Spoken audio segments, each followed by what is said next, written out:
Hello guys, sa atin ngayon tuturo ko sa inyo kung paano mag-wiring ng 3-way switch at pag-connect. Una-una sa ano bang gamit ng 3-way switch? Bakit may 3-way switch? Ito ay ginagamit sa dalawang location. Meron ako dito mga halimbawa. Una, meron ka ditong dalawang kwarto, may dalawang pintuan. Meron isang 3-way switch dito para di ka na pupunta doon sa kabila para i-on o i-off yung ilaw. Dito ka na lang. Kung pumasok ka, gusto mong i-off, dito ka na lang mag-off. Hindi ka na pupunta doon sa kabila. So, para komportable. Kasi madilim doon pag pumunta ka eh. Yung pangalawa kong halimbawa, ito naman sa kwarto. Ito yung higaan mo.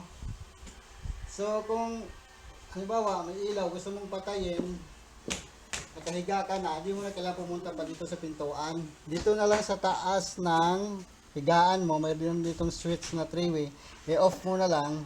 So ma-off mo na yung ilaw, mapatay mo na. Hindi mo na kailangan tumayo pa, pumunta dito. Kung emergency naman, so hindi mo na kailangan tumakbo pa dito sa pinto kung madilim.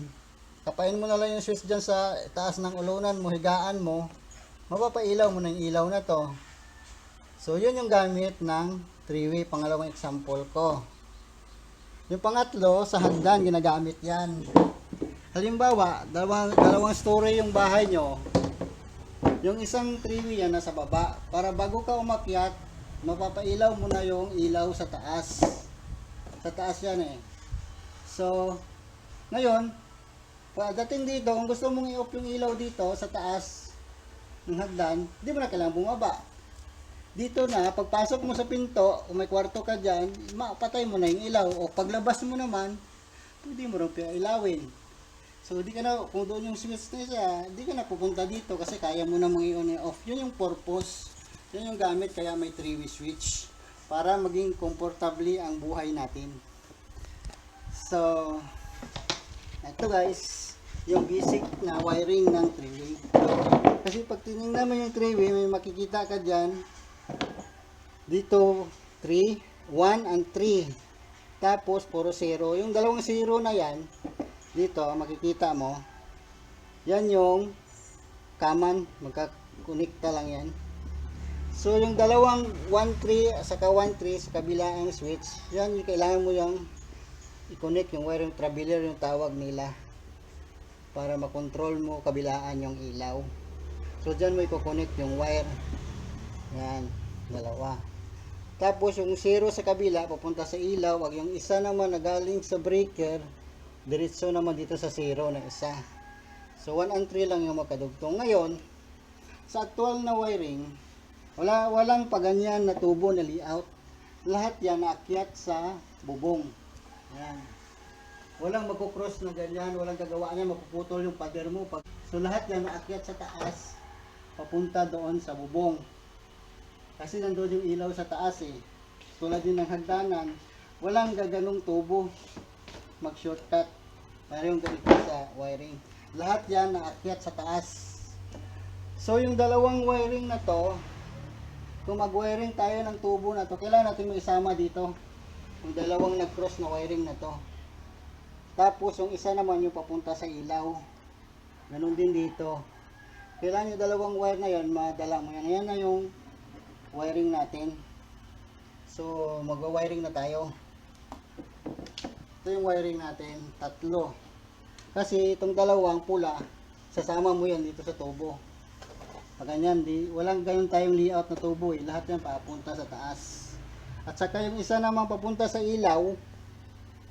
Ayan o. Yan, yung ito. Sasama mo yan. So magiging tatlo yan. Yung wiring mo. Papunta doon sa ilaw. Yan. 3 wire yan. Ganon din. Dito sa kabila, tatlo rin. Yung galing dito, kasi may box yan eh. Pumunta pa dito. Dito, pupunta. Tapos bababa ulit doon sa panel. Tatlo rin dito yung ilalagay mo. Kasi dalawang traveler. Yung ganito. Sasama mo rin dyan sa tubo niya. Paakyat. Saka yung isa naman, papunta dito sa breaker. Yan. Yan yung 0. So tatlo rin yung ilalagay mo dyan pataas. Yan. Wiringan din natin ng tatlo.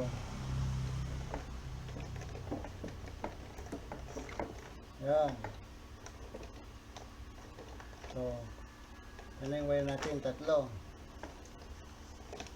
Dalumpat. So, ganito. Hanapin mo dito yung 0. Ito yung 0. Sundan natin yung diagram. Yung 0 niya pumunta sa ilaw. Yan. So, yung 0 kung gagamitin dito, yung black. Papunta doon sa ilaw. So, ilagay mo lang dyan. Yan, nakita mo yung 0. Yan, ipasok mo dyan sa 0. Yan, tapos yung 0 na yan, ito pumunta sa ilaw. Yan.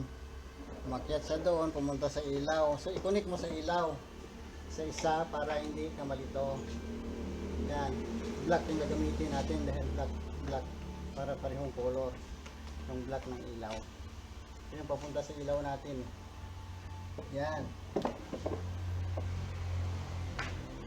Gamitan natin ng plies para may fit. Yan. Tapos, yung dito naman sa kabila, ito naman, sundan natin yung diagram natin, pumunta sa breaker, line 1. So, ano yung galing sa breaker natin? Ito, ang bumaba doon. So, connect rin natin to sa breaker. Yan. Yung ito, nakakonik ito sa 0 din. 0. Yan, yung 0 niya, papunta doon sa breaker. Yan, umakyat. So, ito yung 0 ng kabila ng 3-way switch. Yan, i-connect mo yan dyan. Yan.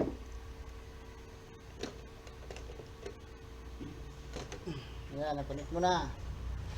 So, ito rin, papunta to sa breaker eh. Ito yung 0. Papunta dyan sa breaker dito. So, dito natin siya i-connect. Ito. Yan. Para di tayo malito sa isa. Yan. Yun, yung traveler naman dalawang ito, i-connecta natin. Yung ito. Yan. Ito, magkabaliktad dito. Halimbawa, ilalagay natin sa number 1. Oh, ito, number 1. Yan.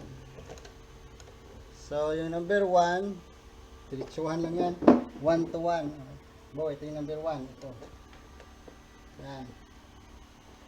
So, ilagay rin natin dito sa number 1. Yan. Pwede yung magkabaliktad yan. Yan. Ito yung number 1. Yan. So, yung nakakunik natin number 1. Ito. Yan. So, i-connect rin natin dito yung number 1. Number 1 na wire. Yan. Ilagay natin ang plies para mahigpit.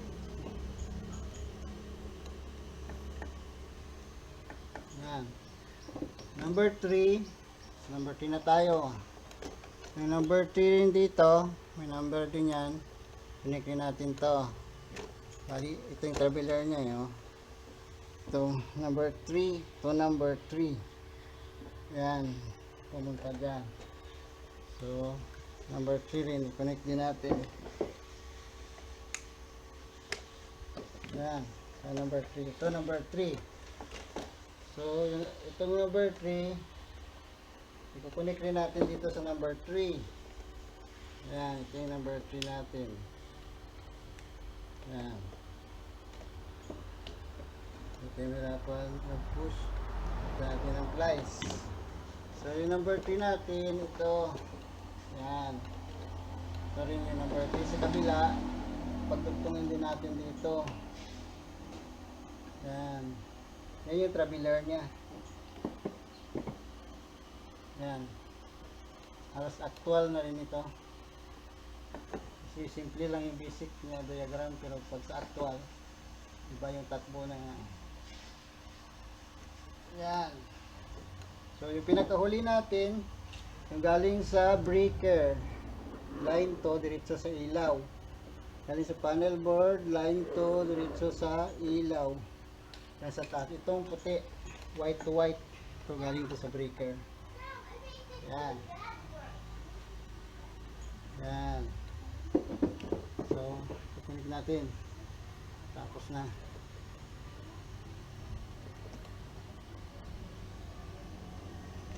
Yan.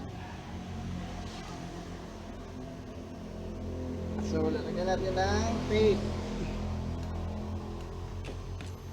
Lalagyan natin ng tape. Ganyan maglagay ng tape. 1, 2, 3, 4. Yan. I-bend yung dulo. Ibalik dito. Yan. Yan. Pagdating sa dulo, i-bend ng ganyan. Yan. Yan. Ganon. Yan.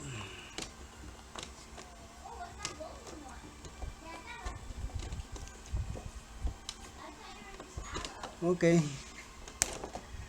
Done. Lalagay na natin dito. Ganun lang natin yan, yung mga wire. Yan. Okay. Takpan na natin. Tapos na tayo mag-wiring.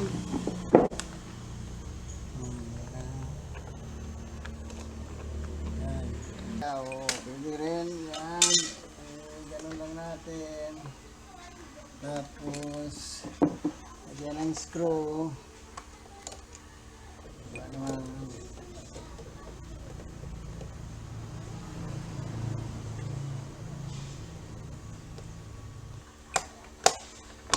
Yan. Mas kabila naman.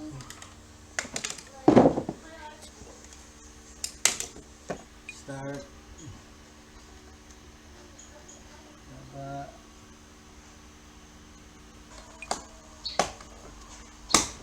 Okay, may ilaw na tayo. Tipistingin na natin. Yan yung ating breaker. Yan.